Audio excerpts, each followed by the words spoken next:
Hello students, welcome back to Magnet Brains. I am Lisha Thakur, your English educator, and आज की video में हम the most important question and answers देखने वाले हैं of the poem Oh I Wish I Looked After Me Teeth. So without any further ado, let us begin with the first question, which is what is the central theme of the poem? Central theme किस बारे में है poem? तो we know the central theme of the poem is importance of dental care. हमको पता है किस बारे में है poem? Importance of dental care. दांतों का ध्यान रखने के बारे में है. The poet regrets not taking care of her teeth in her childhood, which led to dental problems later in her life. Through humor and regret, the poem conveys the message that neglecting oral hygiene can have painful consequences. अगर आप दांतों का ध्यान अच्छे से नहीं रखेंगे, दिन में 2 बार ब्रश नहीं करेंगे और मीठी मीठी चीज़ें खाते रहेंगे, तो फिर दांतों की हालत खराब हो जाएगी. इसलिए हमको डेंटल केयर करनी चाहिए. That is the main theme. Why does the poet wish she had looked after her teeth? क्यों चाहती थी poet ऐसा? The poet wishes that she had looked after her teeth because she is now suffering from tooth decay.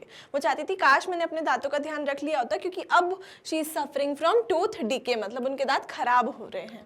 And has to undergo painful dental procedures. She regrets eating too many sweets and not paying attention to her oral hygiene. तो वही है कि दांतों का hygiene का ध्यान नहीं रखा उनने, स्वीट्स खाई, अब उनको रिग्रेट हो रहा है, पछतावा हो रहा है इस बात का. क्यों? क्योंकि उनको डेंटिस्ट के पास जाना पड़ रहा है और बहुत दर्दनाक प्रोसीजर्स जो होते हैं, फिलिंग्स कराना, कैविटीज़ को सही कराना, वो सब कराना पड़ रहा है. What kind of sweets does the poet mention in the poem? किस टाइप की स्वीट्स उन्होंने मेंशन करी थी? उन्होंने बहुत सारी स्वीट्स मेंशन करी थी, including toffees, sweet sticky food, gobstoppers and liquorice. तो अभी गॉबस्टॉपर्स, लिकरिस, ये सब अलग अलग प्रकार की बेसिकली कैंडीज और स्वीट चीज़ों का ही नाम है. These treats which she enjoyed as a child contributed to the damage of her teeth. और इन सभी चीज़ों ने ही क्या किया? उनके दांतों को खराब कर दिया. How does the poet feel when she visits the dentist? उनको कैसी फीलिंग आती है जब वो डेंटिस्ट के पास जाती हैं?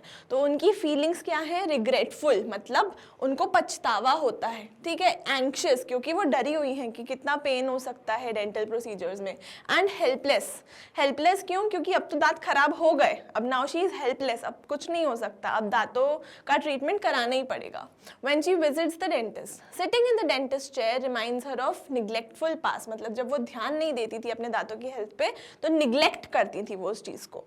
And she wishes that she had listen to the advice about caring for her teeth. और वो चाहती हैं काश मैंने एडवाइस सुन ली होती, मान ली होती, जो लोग मुझे बोल रहे थे दांतों का ध्यान रखो. तो उनकी फीलिंग्स क्या है याद रखेंगे हम? रिग्रेटफुल यानी पछतावा, एंग्शियस यानी कि डरी हुई है वो, और हेल्पलेस फील कर रही हैं कि अब कुछ नहीं बदल सकता, अब तो दांत खराब हो गए. ये तीनों वर्ड्स याद रखने. Okay, next is Who was the poet of Oh I Wish I Looked After Me Teeth? ये जो एक क्वेश्चन है, ये यूनिवर्सल क्वेश्चन है. हर चैप्टर का, हर पोम का आपको पोएट पता होना चाहिए, हर चैप्टर का ऑथर पता होना चाहिए. तो ये चीज़ तो हर उसमें आ सकती है. तो द पोएट हमको पता है was Pam Ayres, a British writer known for a humorous and relatable poetry. Okay, next देखते हैं. What lesson does the poet want to convey through the poem? सिखाना क्या चाहती हैं पोएट हमको? कि दांतों का ध्यान रखो, importance of taking care of one's teeth. ये ही लेसन है, ठीक है. From an early age, she uses humor and regret to show how careless habits like eating sweets and neglecting brushing can lead to long-term dental problems. तो वो बता रही हैं नहीं ध्यान रखोगे तो ये हो सकता है, इसलिए छोटी सी उम्र से ध्यान रखना चालू कर दो अपने दांतों का, ठीक है. How does the poet describe the dentist's action? Dentist जो कर रहा होता है वो किस तरीके से पोएट समझाती है उसको? The poet describes the dentist's actions like uncomfortable and painful, mentioning drills, fillings and the dentist's judgmental look, ठीक है. This experience makes her reflect on her past mistakes. तो वो बताती हैं डेंटिस्ट का प्रोसीजर्स जो होते हैं, एक्शंस होते हैं, वो कैसे होते हैं? बहुत अनकम्फर्टेबल होते हैं, बहुत पेनफुल होते हैं, क्योंकि वो ड्रिलिंग कर रहे हैं, फिलिंग कर रहे हैं, तो उससे बहुत दर्द पहुँचता है उनको. What does the poet regret most about her childhood habits? किस चीज़ का उनको सबसे ज़्यादा पछतावा है? The poet regrets ignoring advice about dental care, eating sweets excessively and not brushing her teeth properly. She wishes that she had realized the importance of oral hygiene before it was too late. तो poet क्या कह रही हैं? उनको regret किस चीज़ का होता है कि उन्होंने ध्यान नहीं रखा सबसे पहले तो अपने दांतों का. दूसरी बात वो कह रही है कि बहुत ज़्यादा उन्होंने मिठाइयाँ, स्वीट्स, इस टाइप की चीज़ें खाई, और तीसरी चीज़ उन्होंने ब्रश भी नहीं करा कभी ढंग से. That is what she regrets about her childhood habits. Why does the poet mention the phrase the conscience I have got? Conscience ऐसे हम बोलते हैं ना, मन की आवाज़, ऐसे अंदर दिल की आवाज़. तो the phrase conscious I have got reflects the guilt, क्योंकि उनके मन में, दिल में, अंदर सबकॉन्शियस में उनको गिल्ट हो रहा है एंड रिग्रेट हो रहा है, उनको बहुत पछतावा हो रहा है कि, और उनको बुरा लग रहा है. Poet feels for neglecting her teeth. Her conscience now reminds her that she should have been more responsible when she had the chance. तो उनकी जो गट फीलिंग है, कॉन्शियंस होता है ना हमारे अंदर, जो हमको बोलता है कि ये सही कर रहे हो तुम या ये सही नहीं कर रहे हो, ठीक है, छोटी से छोटी चीज़ों में, बड़ी से बड़ी चीज़ों में. तो उनके अंदर का कॉन्शियंस उनको क्या कह रहा है, मतलब एकदम गिल्ट वाली फीलिंग ला रहा है कि काश दांतों का ध्यान रख लिया होता. बहुत गिल्ट और रिग्रेट उनको फील हो रहा है. तो ये बताने के लिए ये फ्रेज यूज किया गया है. Next is what is the tone, what tone does the poet use in the pome. Tone किस टाइप की होती है पोम में?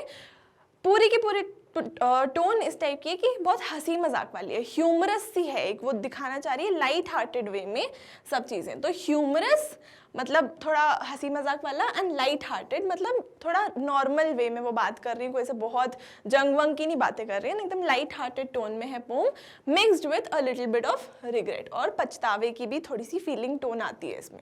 The humour makes the pome relatable specially for young readers, while the regret underscores the importance of taking dental care seriously. थोड़ा सा humorous way में, वैसे examples हमने देखे हैं ना पोम के अंदर, जब वो कंपेयर करती हैं अपनी मम्मी के ऊपर, वो हंसती थी कैसे नकली दांतों पे, और अब वो बोल रही है हो सकता है मुझे ही नकली दांत लगाने पड़े. तो this is a humorous thing. ऐसे उन्होंने बहुत सारी ह्यूमरस फनी चीज़ों में भी बोला है, लेकिन साथ साथ पछतावे की भी भावना तो है ही पोम में, रिग्रेट है कि काश दांतों का ध्यान रख लिया होता. तो this shows the importance of taking dental care seriously. ध्यान रखो अच्छे से दांतों का आपने, ठीक है. तो आई थिंक समझ में आ गए आपको सारे के सारे क्वेश्चन एंड आंसर्स. देखो काफ़ी ज़्यादा इजी सिंपल ये वाली पोम थी जो हमारे पूरे कोर्स में आई थिंक सबसे इजी वाली थी ये. आई होप अच्छी तरीके से समझ में आ गई हो. फिर भी कोई डाउट रह गया हो तो कमेंट सेक्शन आपके लिए ओपन है. एंड वीडियो अच्छी लगी हो तो एक लाइक कर दीजिएगा, चैनल को सब्सक्राइब कर दीजिएगा. And I would like to tell you कि मैग्नेट ब्रेन्स पे आपको free and high quality education मिलती है. So go check out www.magnetbrains.com. And इस पर्टिकुलर वीडियो के नोट्स जो है वो डिस्क्रिप्शन बॉक्स में उसका लिंक है, तो go check that out as well. I will see you guys in the next video with the new poem. So until then, keep learning and bye bye.